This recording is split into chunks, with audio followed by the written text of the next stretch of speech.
My name is Adam Bolaños Scow. I am a Democratic candidate for U.S. Congress here in our beautiful 20th District, which encompasses... Come out here. I'm hiding behind the altar. The 20th District, which includes all of Monterey County, all of San Benito County, most of Santa Cruz County, excluding Scotts Valley, Ben Lomond, but everything south of UC Santa Cruz, and even the east side of Gilroy. As Melody mentioned, I was the state director for Food and Water Watch. I also was a senior consumer advocate at Consumer Watchdog. I'm going to tell you a little bit about my story and why I made this decision and why I believe I am the best candidate for the job. Working on water issues was an interesting story, how I came about to do that. I was politically active in high school. A family friend of ours ran for Congress, and maybe I was just a bored teenager in Fresno, California, where I was born, but I was helping run the phone bank and walk the neighborhoods when I was 16 and 17.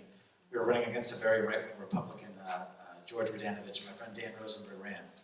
That began my political career, perhaps. I went to UC Berkeley, studied political science, and like every good little poli-sci major, I went to Washington, D.C., where I had a fellowship to look at the budget issues. And they said, oh, well, you're from Fresno, California. We want you to look at agricultural issues and water issues. And I was like, really, that sounds kind of boring. That was not at the top of my list. I thought I was going to tackle the big foreign policy wars, taxation, how are we going to fund things. But I became pretty quickly hooked into dealing with the water issues, because you think about the role of government, besides raising and spending a budget, one of the most critical functions is to manage our public trust resources, a concept that comes from ancient Rome that says certain resources are so important and so valuable for the public welfare that they must not be privatized. And I put water at the top of that list. Now, interestingly enough, if you talk about my family history, my grandfather was a bracero farm worker here in the Salinas Valley in Watsonville, where I now live, in the 1940s. He, like many in his generation, and many to this day, got sick from pesticides, moved to Fresno, where he had a sharecropping deal with an Armenian farmer, brought my mother, my grandmother, and the rest of the family from Oaxaca, Mexico in 1959. And he actually went on to become a gardener and actually was able to provide a decent middle-class lifestyle for the family. He bought all the kids' cars, they all went to university, Fresno State, tuition-free, and they were all able to make a pretty decent living back then. And I don't see, and today I just don't see how anybody could do that.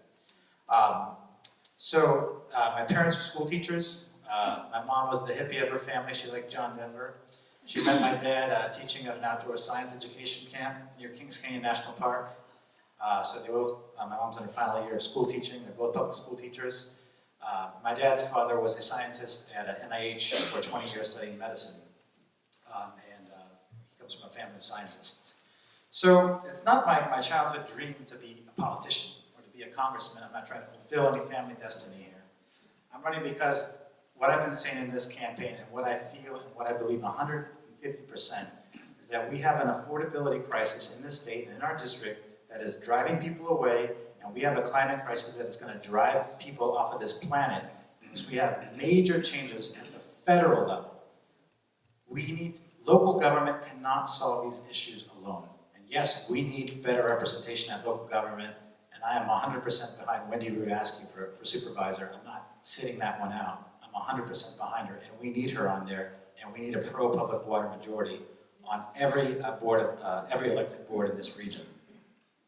I want to talk a little bit about the affordability crisis, which is perhaps maybe the top issue that is coming to the forefront as I meet with dozens and now hundreds of people in our district.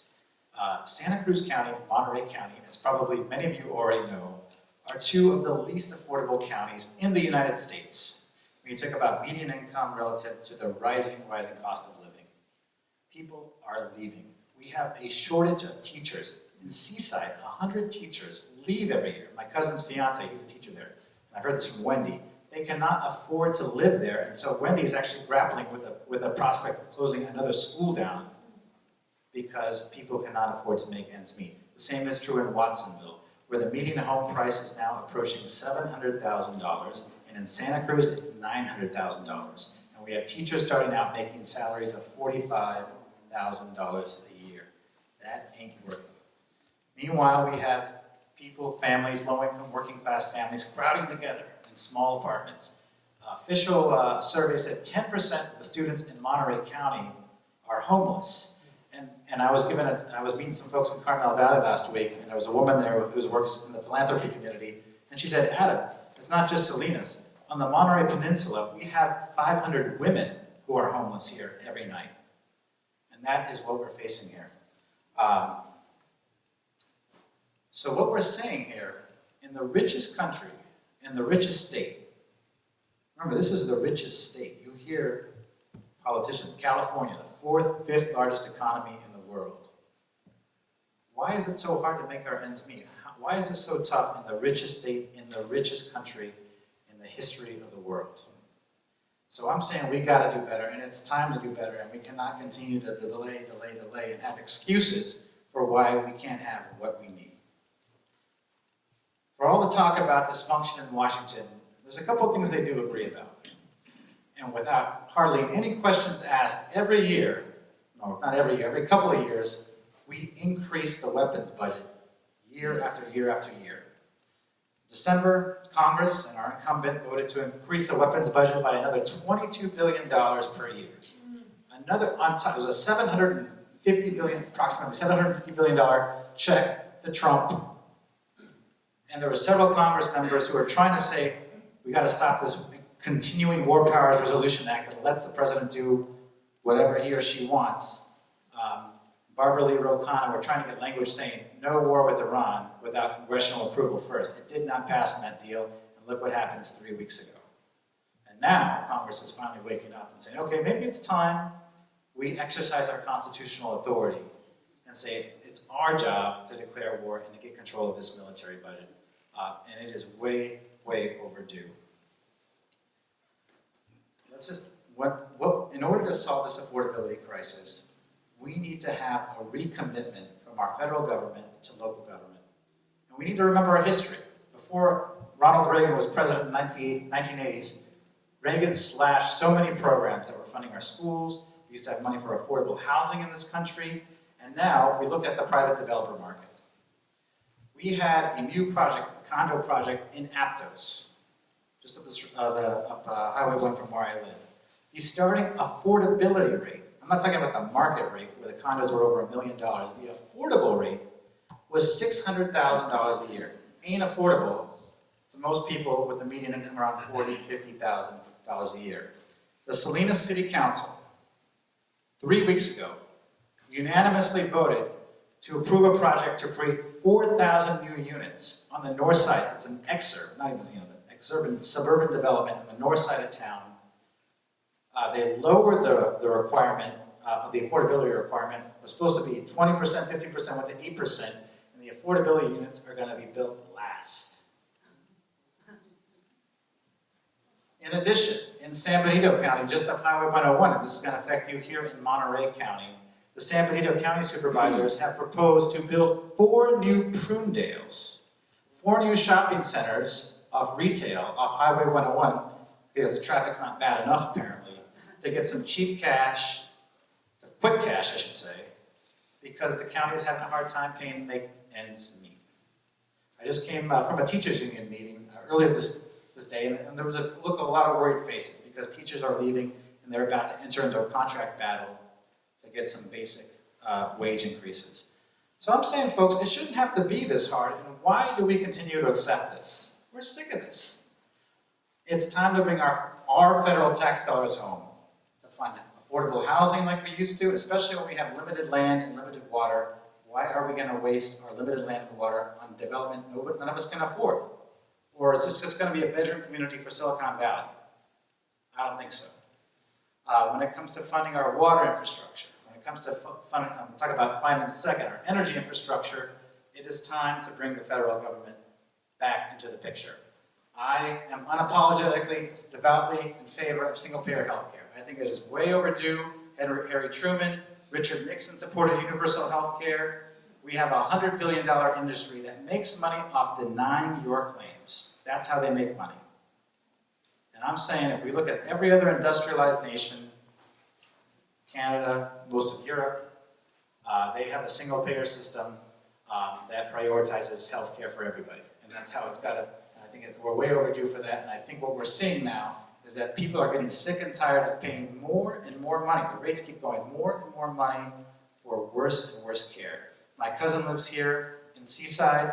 She has insurance. She had a minor procedure done. She went into $10,000 worth of debt. Her friend on the same plan, 35 years old, broke her leg, declared bankruptcy.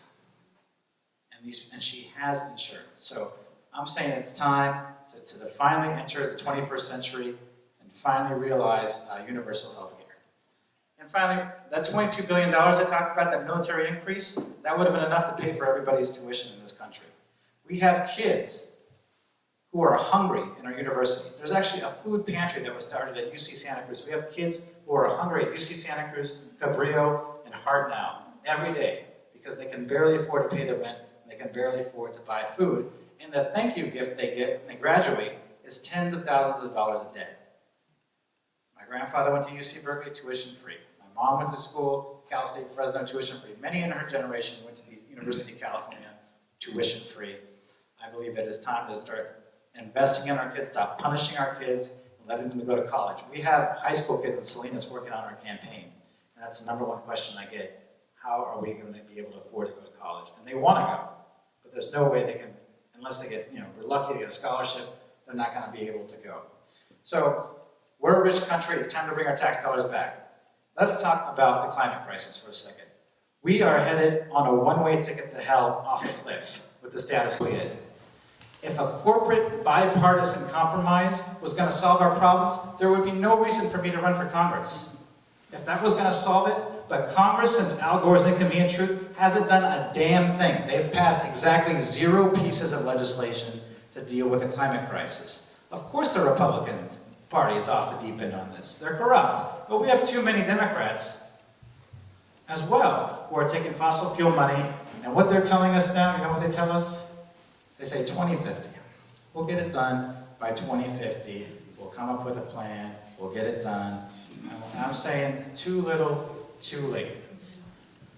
If we're going to solve this climate crisis, we need to make enormous progress in the next 10 years. It needs to be a plan. We're not going to let the market figure it out. We need to clean up our energy grid 100% by 2030. I'm sick of PG&E. PG&E is like Cal-Am. They have been a nightmare, and every time they screw up, they get a bailout. They got a $6 billion bailout last January from the state PUC, our favorite agency here, after the Camp Fire to help deal with their liability problems.